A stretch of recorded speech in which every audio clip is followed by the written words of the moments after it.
You know, as fellow people of society, we know that some things just don't work very well together. Fruit snacks and ranch, nails on a chalkboard, my sleep schedule in this very script. Unless you are absolutely off the wall, most of us ordinary people just trying to get by in the world wouldn't risk these ideas clashing in fear of public humiliation. So if us regular, ordinary people don't want to risk this type of backlash from combining poor ideas, why would successful corporations do just that? At least with the average Joe, if you aren't breaking the law, you could probably get away with some of the previously listed concepts in the comfort of your own home only to the annoyance of the people surrounding you. With companies, it's a little different. When taking a risky gamble on a business decision, there's actual real cold hard cash on the line, often millions worth of it in fact. Even making just one little slip up on any kind of decision, big or small, can result in inevitable failure and fiscal disaster. You'd think that corporations would learn from each other's failures and mistakes by now, but when all is said and done, it happens time and time again, often to public ridicule and the sweet smell of burning money. And has any of this ever been more apparent than in 2002 in Animal Planet, a cable channel mostly known for its coverage of animal antics from A to Z, tried to dip its toes into a market they have never touched before: situation comedies. The result was Beware of Dog, a sitcom which lasted for 2 episodes before being pulled from the airwaves, never to be seen again. A critical and commercial failure that would keep Animal Planet out of the sitcom game for good. A show that very few remember and those few would rather forget. Now you may be asking yourselves at this point, what makes Beware of Dog so special in the grand scheme of things? Even limiting ourselves to just sitcoms, there's plenty in the realm of this show's poor legacy.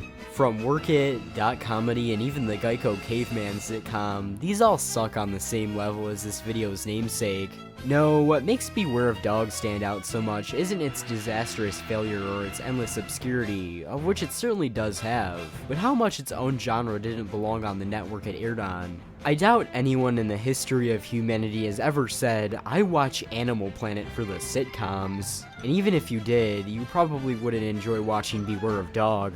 Beware of Dog makes for a perfect example of how a company tries to break into a new frontier of content knowing it's a gamble, fails, and covers up its entire presence. Much like the escapades of Barbara Lowe, it's a saga of the network's history they'd probably rather you forget. What went wrong with Beware of Dog, and how exactly did Animal Planet's first venture into situation comedies end up becoming its very last? There's only one way to find out.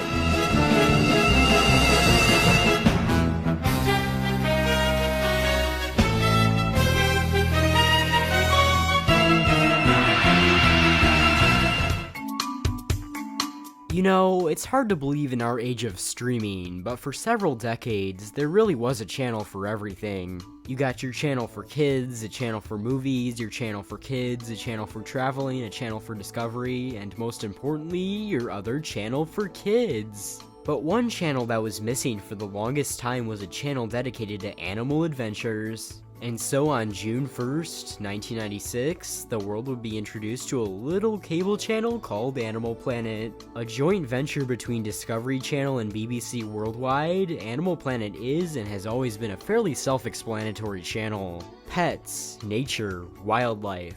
For 24 hours a day, 7 days a week, Animal Planet could give you your fix of animal content, all included with your basic cable subscription.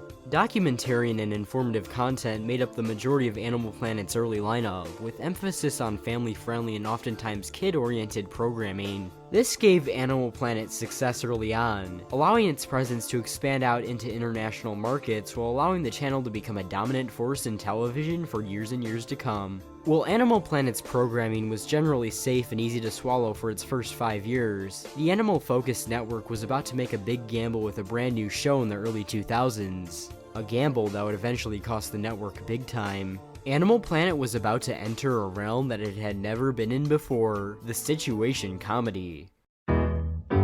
Oh, the sitcom. Your genre has entertained people for as long as people first laid their eyes on a television screen. Since the 1940s, the sitcom has propelled itself into a realm of its own, with some of the greatest and most groundbreaking television shows of all time being a part of the genre. And for a good few decades, the precedent for a majority of popular sitcoms seemed to be set in stone. Put some run-of-the-mill family into some quirky situation or have some quirky character, usually an animal, play up some antics on your show. Guaranteed success, right? It's the key formula to popularity that really kept the sitcom genre going for 50 years. What could possibly go wrong this time around? Well, a lot could go wrong, in fact. By the 1990s, the sitcom metagame had rapidly changed. It was all thanks to one big yellow wave that swept the world off its feet.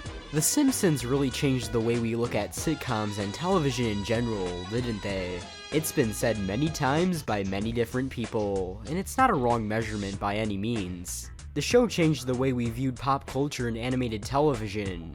The show changed the way networks merchandised their shows and allowed them to become giants known from sea to shining sea. And most importantly, it changed the sitcom forever. No longer was the era of low-risk and homogenized family sitcoms where the only way you could tell them apart was a shoehorn gimmick. In a Simpsons world, people could finally see through the thin veil of the genre. You needed to be different. You needed to be risky. You needed to take a stab at the very heart of family television itself. And you sure as heck needed to be less like Beware of Dog. So what exactly was this show?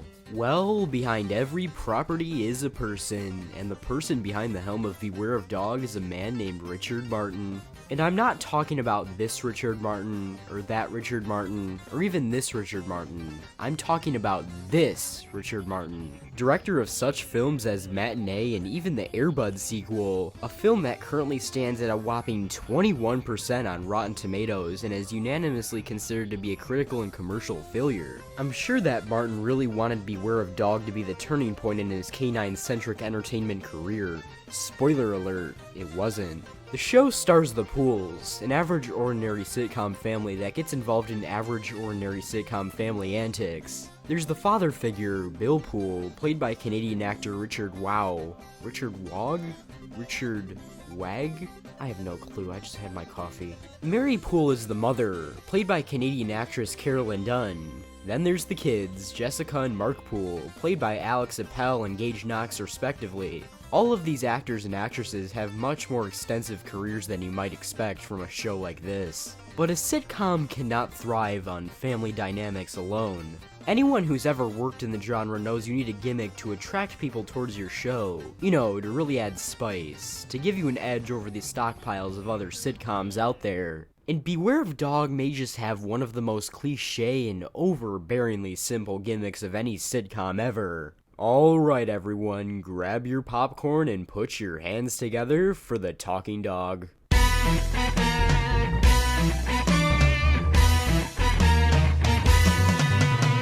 This is Jack, a bearded collie played by fellow doggy actor Chip, who before the show was the quote-unquote backup dog for the Annie TV movie and the 2000 Grinch movie. Yes, that one.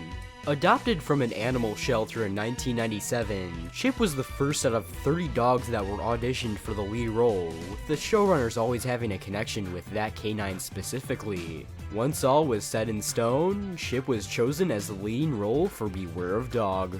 I think everybody that was there that day agreed that not only was he a beautifully trained dog, but there was something, and you could see it on the screen, about Chip's face. Something in his eyes, in the way he smiles, that is so completely engaging that we all fell in love with him immediately.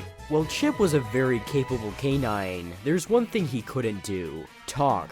For that, the producers would pull the oldest trick in the book to give Jack a voice. A voice would be overlaid over Chip to convey the dog's thoughts, feelings, and emotions. This voice was provided by actor and director Park Bench. And no, I am not joking, his name is actually Park Bench.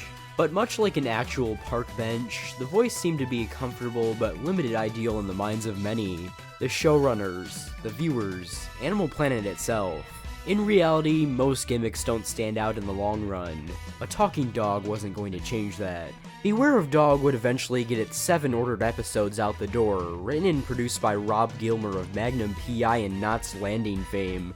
Animal Planet was prepping for the inevitable release of what might have been the channel's riskiest venture yet. Judgment Day was rapidly approaching, and it was about time for Animal Planet to face the ugly truth. They played risky, and they were about to pay the ultimate price.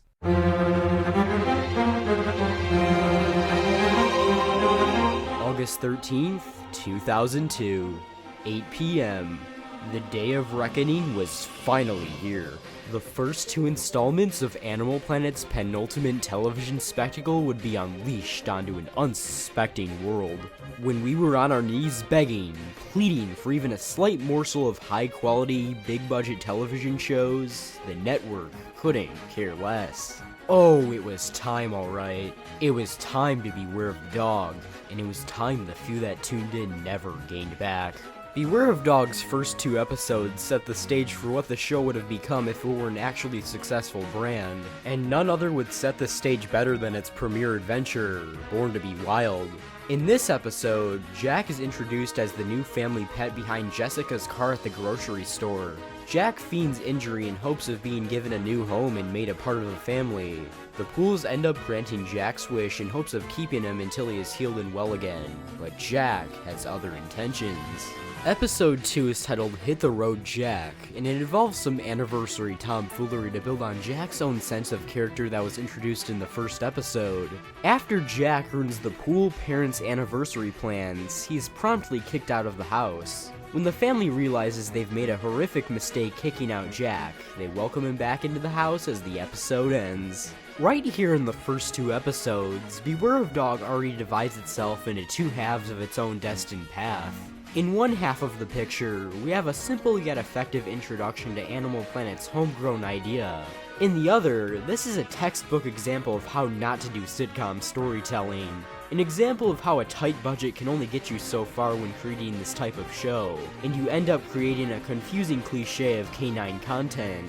One of the few publicly available resources mentioning Beware of Dog I was able to find is this news article from the New York Times that functions as a review of the show.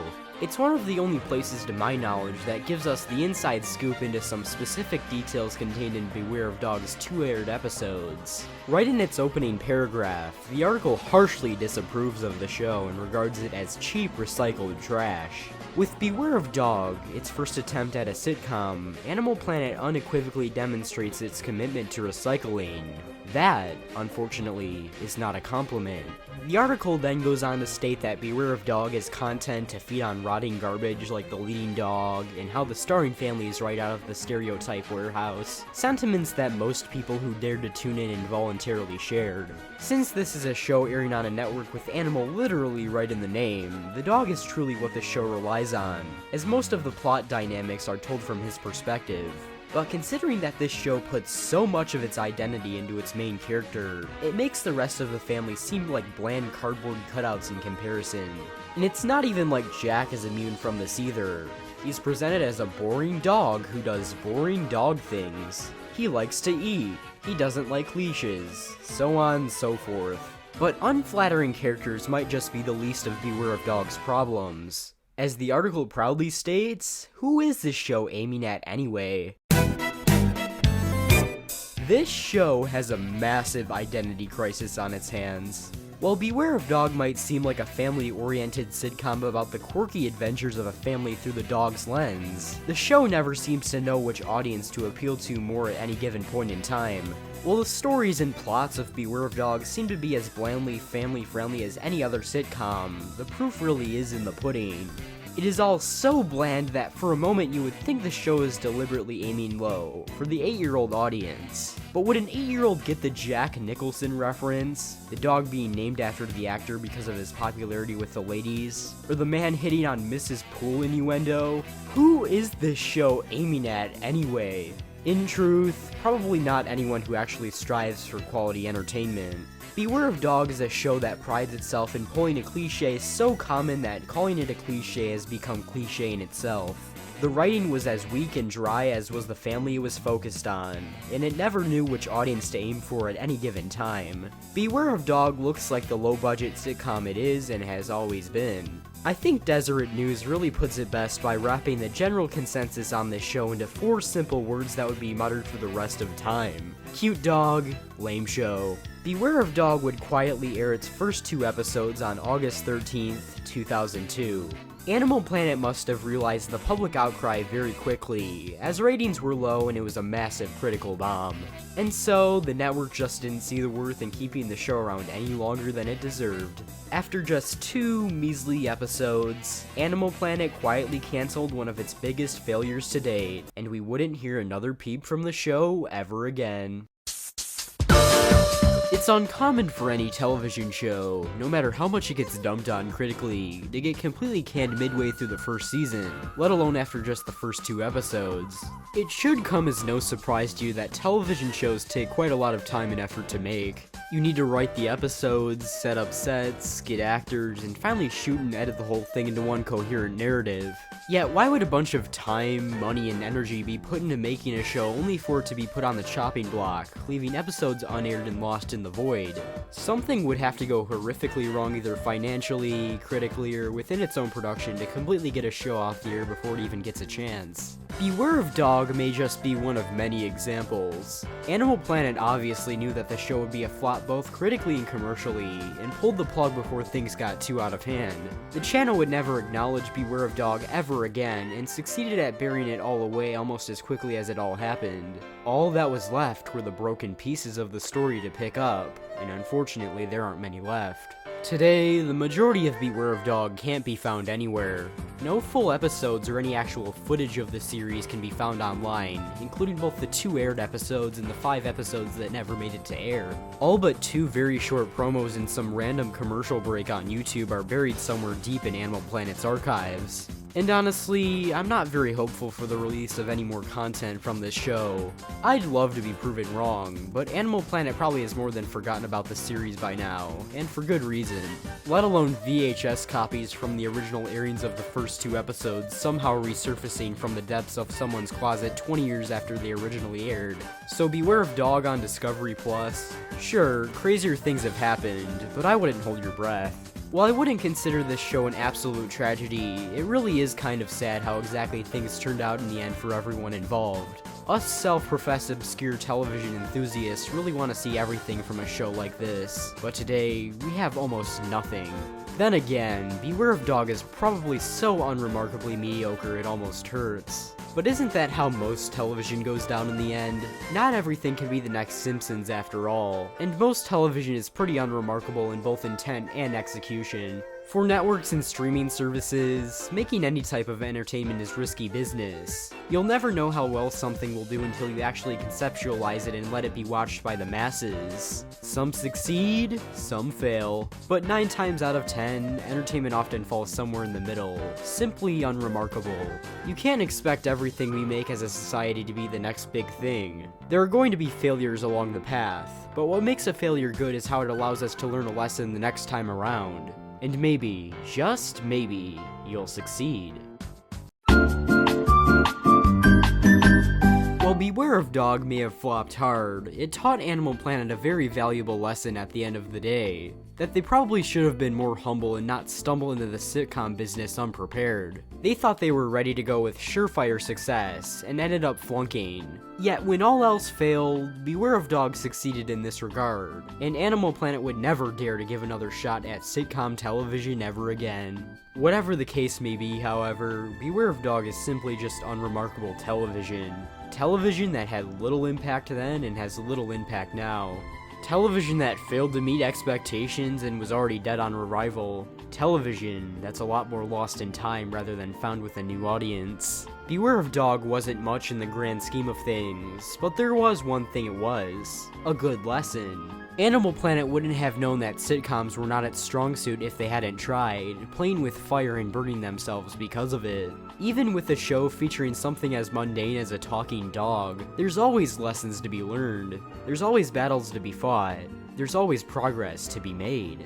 While I'm not pretending this show is some sort of lost philosophical treasure that needs to be preserved for the rest of human history, its story is one of great intrigue, mystery, and wasted potential. A tale of great ambition turned to great failure as old as time. Moral of the story? Keep on moving forward. Keep on pushing through and learning from your mistakes. Or you might just have to beware of the dog. This has been BrayBray, thanks for watching, and remember that Buff Yoshi is forever supreme.